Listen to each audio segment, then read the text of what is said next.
Your boy Butch Dawson. Welcome to episode 3 of Who Is You Talking To? Let's get it. What you wanna know? What you wanna know? Who is you talking to? I'm talking to you. What you wanna know? What you wanna know? Who is you talking to? I'm talking to you. What you wanna know? What you wanna know? What you wanna know? What you wanna know? What you wanna know? What's good, y'all? Welcome to Who Is You Talking To? Episode 3 with your host Butch Dawson. I just want to say thank y'all for following us on Instagram. We almost hitting 100 follows. Make sure to keep following us on Instagram, on YouTube, youtube.com/Butch Dawson. All right, let's get into it. Today, we got another special guest. It's been a homie for a long time. I say about 8-9 years. Going past that, we in 2025 now.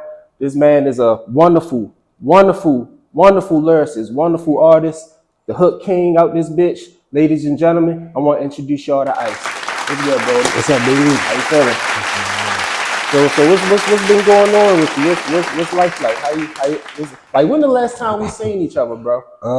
I seen you at Dutchie's Dutchie. What is that called? It was the candlelight candle, or like the visual. The visual at what the hell is the name of that store? Pipe Dreams. Pipe Dreams. At Pipe Dreams. Yeah, that's the last time I probably seen you.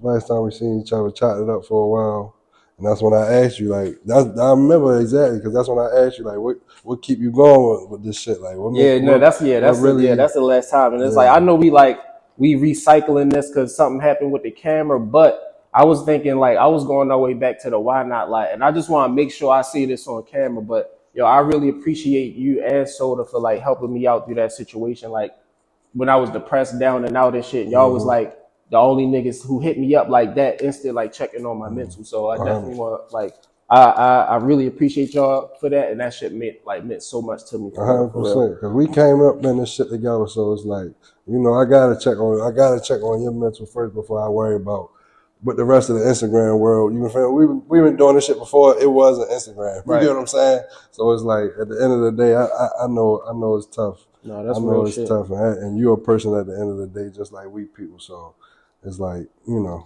Yeah, and it's been like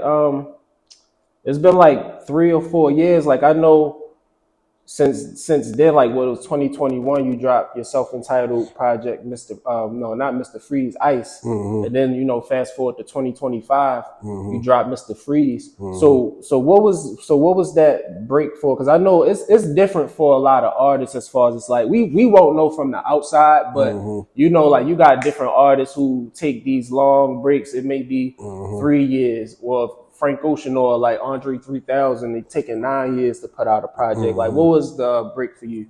I really took a break for myself just to really lock in, because a lot of stuff for me is like, it's internal at the end of the day. You know, it's like me being in my own head, thinking I'm not doing enough. You get what I'm saying? Like, I gotta get. Sometimes I put stuff out and then I'll just let it linger, thinking it's just gonna do it by itself. But really, I gotta start putting that footwork behind it and keep dropping.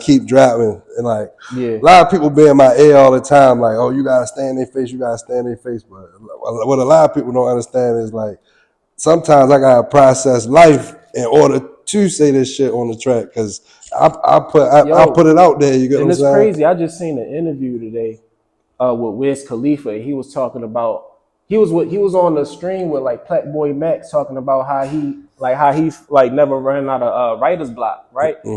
And he was saying, like, basically what he do is he just live. Hey, what's going on, brother? So basically he was just saying, like, he just live, and when he do that, when he spend time to live, it's like he just got, like, that's just really the key. Like you gotta, like, as long as you living your life and you writing about what you living about and stuff like that, you just never gonna run out of shit to say. Exactly. So, it's like I gotta be outside in order to be able to process new things, see different things, different aspects, in order to put it into a pattern or a cadence. You get what I'm saying? To put it on the song, you know, like, you gotta go through it to get to it. Sometimes, most times, I commend the people that's, you know, that ain't never been through nothing and can just say anything they want to, but my writing process ain't really like that. You know, I gotta think about my situations and what I'm going through in order to really make my best music. I feel and I feel like once you like find like that certain like that routine to just stay consistent with it, it's almost like a job for real. If you know how to like, if you know like the routine, you can just keep recycling it for real. And I feel like as artists, you know what I'm saying, we kind of like get in our own way when it comes down to just being critics of our own music and shit like that. So a lot of times like that can just stop us from putting shit out. Like, you know, I get it. I just been pushing the fuck it button. And that's how I feel, bro. And that's why I say, bro, like what you just said, like it's internal for us at the end of the day. Because on the external, people on the outside looking in, like they love it. You get what I'm saying? Like they praise it. We still doing like I done talked to many of people like Jermaine, for instance, the one that make the juices. Okay. So like I was talking to him and he like, bro, like I love what y'all doing and this, that, and the third. And I'm telling him, I'm like, bro, it's nothing like what it used to be. Like I know it looked good, you get what I'm saying, but it's like I'm trying to get back to that, you get what I'm saying? But he was just commending me for keeping it going, you get what I'm saying? Because a lot of people, they just let it go, or they're not inspired no more. A lot of people not inspired right now. So. And it's like it's going back even when we was outside doing the visual. It's like, you know, you gotta love it enough to where it's like we think about all the shit that we get into, and it's just like we trying to get there, but it shouldn't matter as long as we really love what we do.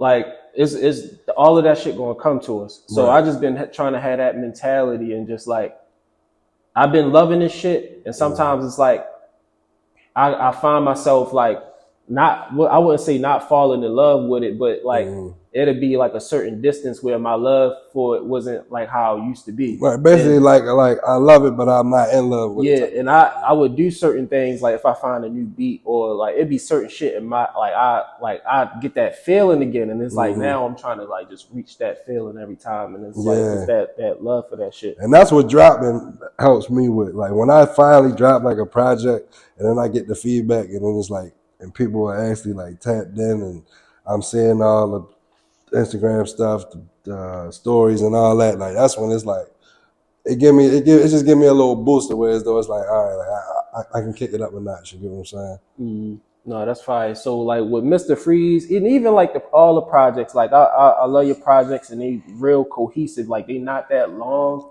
It's just it's a vibe. It's just a vibe all the way through. But I love that project, Mr. Freeze. Like you had no features on there except for Soda. And like for y'all don't know, like him and Soda, they like Kobe and Shaq, nigga. These niggas like Kobe and Shaq. Like listen, Ice and Soda.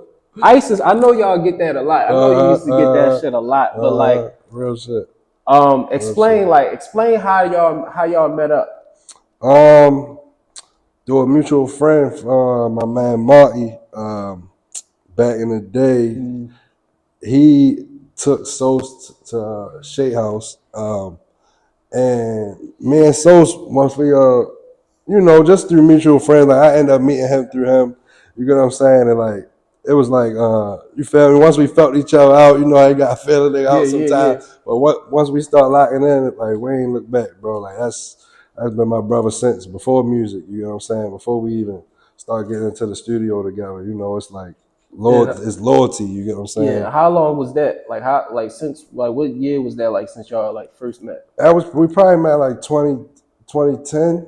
It was either 2010 or 2011. It was even one of them years. So ever since dope. Then we've been rocking like.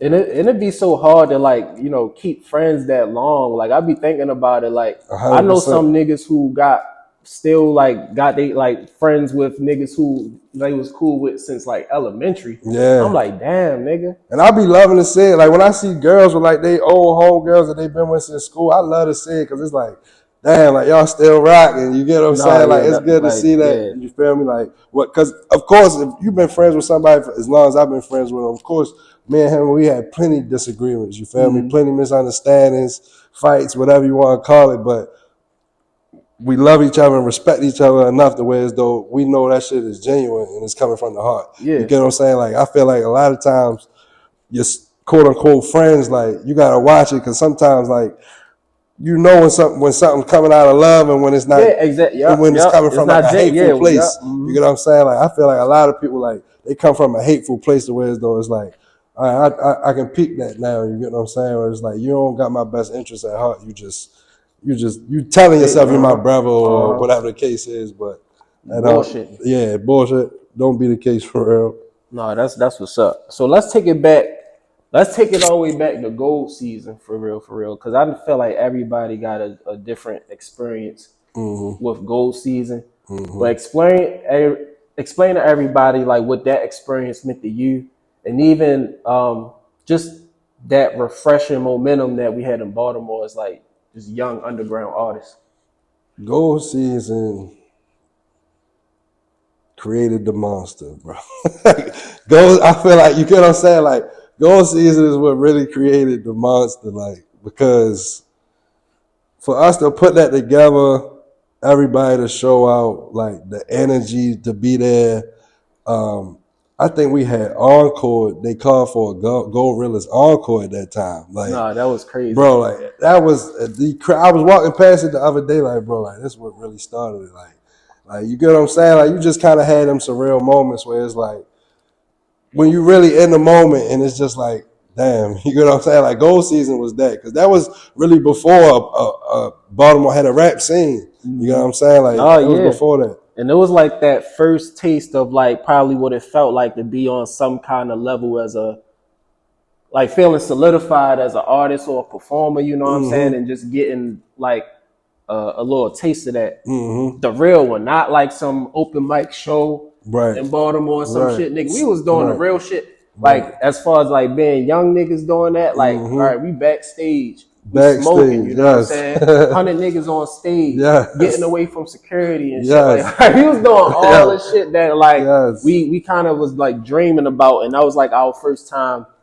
just getting to experience something like that. So like, I don't know, that was I feel like that was such a big thing for everybody, and even like social media was so different. I feel like the community we had was so supportive, especially since it was like so brand new. Like we was like representing for a certain demographic in our city that we never had. So like everybody was just like all for it, riding with it, willing to go out. For sure. We kind of like transitioned from the house parties, doing shows and shit. To doing shows. It was crazy, bro. It was crazy. Like, when you really think about it, like you said, like, that's one of those moments where it's like, okay, like, we actually doing it. You get what I'm saying? It's like, we ain't just doing like what we actually on a stage now, on a bigger stage. Yeah, it was crazy. Yeah, and just even after like transitioning, just to doing more shows, like, you know, we started going to DC and shit. We started doing shit at Soundstage, and that's what I'm saying. That's what I was about to say. You said about how the times was back then. Like, I was telling somebody the other day that, like, back then when we was doing shows, bro, like at PEDX and stuff like that, like, we were just creating the moment. You get what I'm saying? Like, it happened to be cameras there, but not everybody was on their phone recording stuff. Like, like, you get what I'm saying? Like we really were just had to be there. Yeah, like you had to be there to experience it, because it's like we were just like, this is before everybody had their face in their phone all day. We were just creating a moment. People linking up, a bunch of cool motherfuckers linking up, and it just turned into something. You get what I'm saying? Like, we just turned it into something. We turned it into a movement. You get what I'm saying? At the end of the day, and I feel like a lot of people won't throw credit to that, but you know, like, I remember. Yeah, I mean, no, you know, a lot of people don't, and it's like, I feel like, you know, that's why I do shit like this, just to keep the history intact and just to keep the history around, so people can do the research themselves. You know what I'm saying? Like, we hit a certain mark in Baltimore that was just like so impactful and so inspirational for, you know, the younger artists to come. And even like with me doing shows, and I'm putting together my own shows, selling these shows out, like that shit was just the craziest times for real. And that was unheard of at the time. Like, nobody was really doing that at the time. You get what I'm saying? Like, and when I did the floaters not that long ago, like, it was a kid that was shooting. I forget his name. I feel like his name was Mark. Mark Crooks. Is that him? Gotta be talking That's about the one.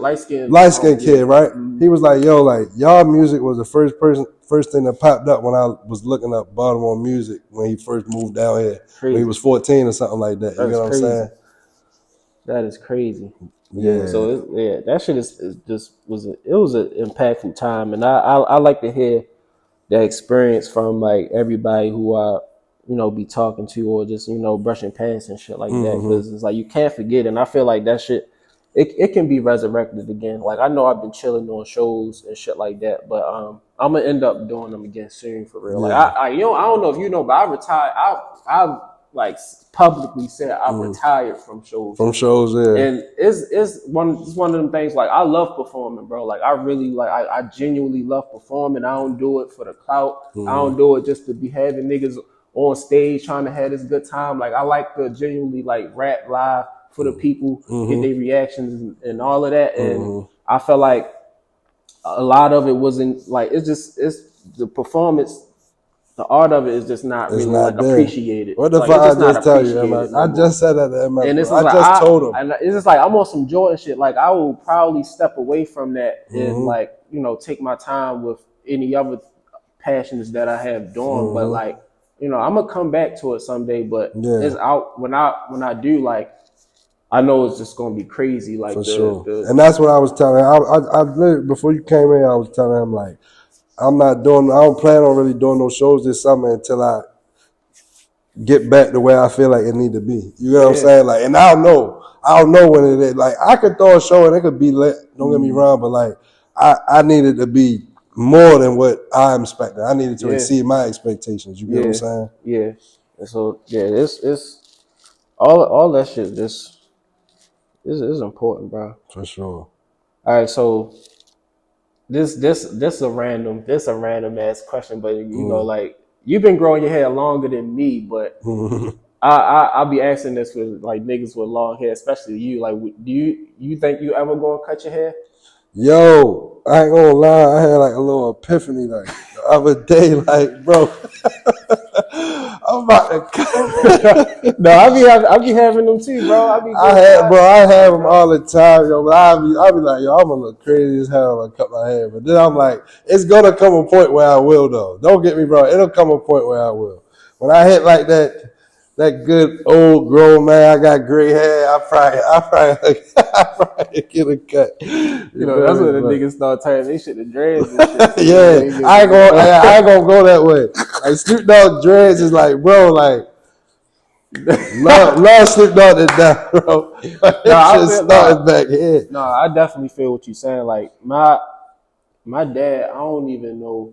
I don't remember the time when he had the hair on his head. I see the pictures, but I can't think back in my head where I seen this nigga. And you seen my father before. But he got the low joint. He got some hair on my father got some hair. The shit stuck. Bro, my shit stuck back here, right? But he got his little hair. You feel me? That's my man. Don't get mad at me. No, my father shit like right here. But he used to have long hair. My father used to have like long straight hair. No, my father been like willingly rocking the bald in his 20s. Like. That happened to my brother though. My brother went bald when he was like 21. I was like, and I was just like, bro, like I don't want that to happen to me, bro. Like I had got one bad experience at Lexington Market. There was a barbershop in the back of it. Don't ask me why I was going back there. Nigga went to the barbershop at Lexington Market. You was asking for it. It was something I had to do that was like real important, but they like took my shit back on the side and I just cut. Remember, like it was one of them summers, like doing artscape, but I had the bald, like I had straight, like you don't remember that time? Nah, brother. Straight baldy, like I straight had the bald. Never I was get like, your that's when I hair was cut at Lexington Market. Never get your fucking hair cut. Dunzo. And this was the old Lexington Market. I don't even know if they got barbershops in that bitch. Yeah, but don't do that. That was a bad move on me.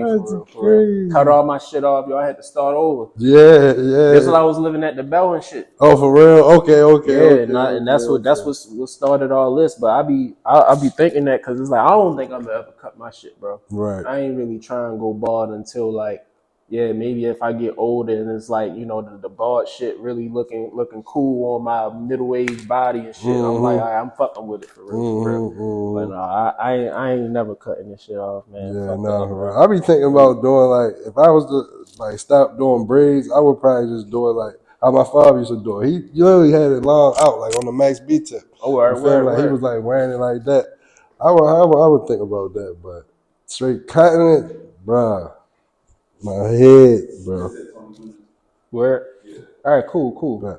This is a part of the segment where I want to start doing around like, you know, the 20-minute mark, whatever mark after 20 minutes, where I'm just like giving everybody their flowers. But I do want to give you your flowers for real, because I feel like, in my opinion, even on the outside looking in, like, bro, you just persevered through a lot, and this is like even dropping the projects from then and there, like however it was for you, like to me, it's like, all right, you taking your time with this shit and actually seeing you execute like with these projects, and they real cohesive, like, bro, like that's just big, and that shit like just add more points to like just your character and like who you are as an artist. And also, like, you don't complain about none of this shit. You don't be crashing out on this shit. I be crashing out a lot on Instagram. I don't be giving a fuck no more. Yeah. But yo, you never crash out. You never complain and shit, bro. And like that shit go a long way. Like that's some real solid shit, because it's like,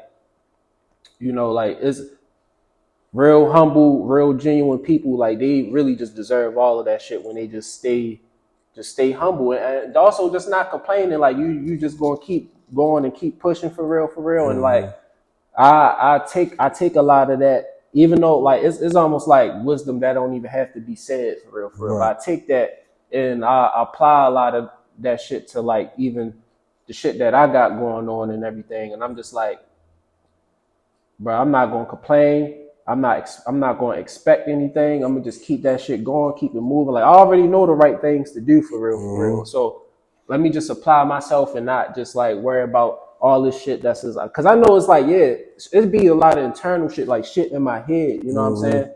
And you just can't let that get the best of you for real. Yep, I prep, bro. I ain't gonna lie. I really appreciate you saying that, because I pride myself on that, bro. Like I really pride myself on like. Because at the end of the day, like, of course, like, you feel me? Of course, I go through my shit. I be wanting to crash out all the, bro. Not crashing out is a fucking full-time job, bro. Like, no days off. You feel me? Like, really keeping your mental intact and making sure that, you know, just navigating through life and the shit that's going on out here, bro. It's a full-time job, bro. Like, it's hard enough. So you get what I'm saying? That's why it's like, and at the end of the day, like, I really do believe the work gonna speak for itself when it's all said and done. You get what I'm saying? That's another reason. I try to trust the process, even though it's hard, bro. Don't get me wrong. I can't say and tell y'all that this shit is easy, bro. You feel me? And I wake up with a smile on my face every day, skipping around town. You get what I'm saying? But it's like I gotta keep myself up, because it's like if I don't, who will? You get what I'm saying? So it's like, and I know, like, at the end of the day, like, we all got our problems, and I be wanting to. It's plenty of shit I could complain about. There's plenty of shit that I be wanting to complain about, as far as, you know, your own niggas not posting your shit. You feel me? Like, niggas not supporting you. You got all type of shit, bro, that I could get into, bro, that I don't even put my energy there, bro, because it's gonna bring another side of me that niggas don't want to see. You get what I'm saying? It's like, me being this way is the best for myself and for others, because, like, if I treated a lot of people the way I should treat them, you get what I'm saying, I wouldn't be who I am today. You get what I'm saying? I'd be like a lot of people be saying, fuck me. You get what I'm saying? Because it's like, if I treated people how they treated me, you feel me? It just wouldn't be the same. But at the end of the day, like, that deteriorates who you are as a person. You get what I'm saying? So it's like, just because a motherfucker acting a certain type of way don't mean I gotta get him that same energy back, because or hold a grudge against him. No, yeah, exactly. It's gonna mess with who I am as a person. Yeah. And it's like, yeah, just having them expectations is like, it's just gonna carry so much. And I just try to move with just not having expectations and genuinely fucking with shit, like genuinely, without trying to expect like that scratch on the back and shit like that. You know what I'm saying? Like I I can just genuinely move without expecting nothing. And I already know, like, people gonna hop on and support when they want support. We already know the psychology of how niggas is. You need to be collabing with this big thing, and they just going, but they not gonna congratulate you on the steps that you already supposed to take. Exactly. That's how I be looking at it. No, real shit though. You're absolutely right. Like, and then in the day and age we at right now, bro, it's like people be needing to be told what to fuck with. You get what I'm saying? Like, if this half of the world is fucking with this certain song, now everybody in the world is gonna start fucking with it. You get what I'm saying? And then now your own people is hopping on, and it's like the psychology crazy now. It's crazy, bro. Like, it's all psychology and perception, and like it's weird. It's weird, but it's science with this shit too, yo. It is, bro. And what I was just telling you about, trying not to think about it. Like, I've really tried not to think about it because it'll just take away from you and your mental and like. You get what I'm saying? What you really got to offer out here. You get what I'm saying? If you get too caught up in this outside shit and what's really going on out here, bro. I was on Instagram like around the New Year's and I screenshotted this picture, them little quote pictures. And it said, any of you niggas crash out 2025, do 25 push-ups. I done 150 so far. 150. Not bad, you know what I'm saying? I can handle it now. I'll be in the gym and shit. Yeah. I'll be locked I see you before your pics in the gym. I'll be locked My boy staying consistent. That's what I like to see, because everybody get in the gym at the top of the year. But is you gonna be there with May coming around? You feel me? No, I'm gonna definitely be there. See, like that's the thing. Niggas will try to go in the gym in the summer and shit to try like, you know, not do the winter, but that's the time, like when it get cold, that's the time you go. Do you get ready for the summer? You pop out. Pop out, no shirt on niggas. Listen, bro, I'm on my mafia shit all summer. I'm wearing Under Armour track suits with a tank top, chain. You know what I'm saying? I'm gonna keep it real simple. You know button out with the little, you know what I mean, Mike Larry button down. Yeah, I'm going crazy. All right, so how we gonna end out? How we gonna end out this interview? I'm gonna ask a couple questions that just got some kind of relevance to, like, that deal with Ice. You know what I'm saying? And you just, you know, you can answer them brief or however you want to answer. But we just gonna start with this. Favorite ice cream? Butter pecan. Butter pecan. Oh, you know, yeah, I'm getting to that age where I'm like fucking with butter pecan. Like I always fuck with butter. I keep saying butter pecan, but it's like. Niggas was telling me like that's some old nigga shit. Like it gotta be like a vanilla fudge, or no, like a vanilla caramel type of situation. Like that's the type of shit. I fuck with the French vanilla shit. Like I'm simple with shit. I fuck with cookies and cream. Cookies and cream fire too. That's basically cookies and cream fire. All right, so let's see. I had another one. In my head, but I forgot that shit. All right, what was your? Do you remember your first rap you ever did? It was something on Half a Baby, bro. I can't tell you what song, but it was something on Half a Baby. Half a Baby? Yeah. The song on Half a Baby was your first rap? My first rap, bro. For the first shit I ever probably wrote down, and yeah, I used to like freestyle and dick around and shit like that, but yeah, my first time ever writing and recording was something on Half a Baby, and that's why me and So's clicked the way we did, because he like, hold the fuck up. He like, you hard. Your first rap was better than my shit, bro. He like, yo, hold the fuck up, you hard. Nigga, it might have been that, I ain't gonna lie, it might have been that shit with Morty. If I'm not tripping, bro. It might have been, I gotta go back and listen to Half a Baby, but it might have been that shit with Morty. And I wanted to say something about that, like on the earlier in this interview, about how how I even met you, because I felt like you know Soda even before that, like maybe like in school or something somewhere, some shit. And I like when I met y'all, I think I met y'all through Morty, because Morty was like, she was making music with y'all, you and Soda around that time, and then like we met up, I think like around PedEx or some shit. Yeah, but like. No, that's the whole thing had to come full circle at some point, because who we was recording with, which was Shake, him, Buffalo, and Faraji, they was all super tight back then. Okay. So then it was like, and I feel like they brought Morty around. I feel like something like that, something along them lines, and then everybody ended up. And before we even really started the whole movement, we seen y'all doing it. We like, yeah, we fuck with them. Like we fuck with what y'all was doing. So that's why, you feel me, like we brought it all together. But yeah. That's kind of It was bound to happen though. It was definitely bound, especially around them times.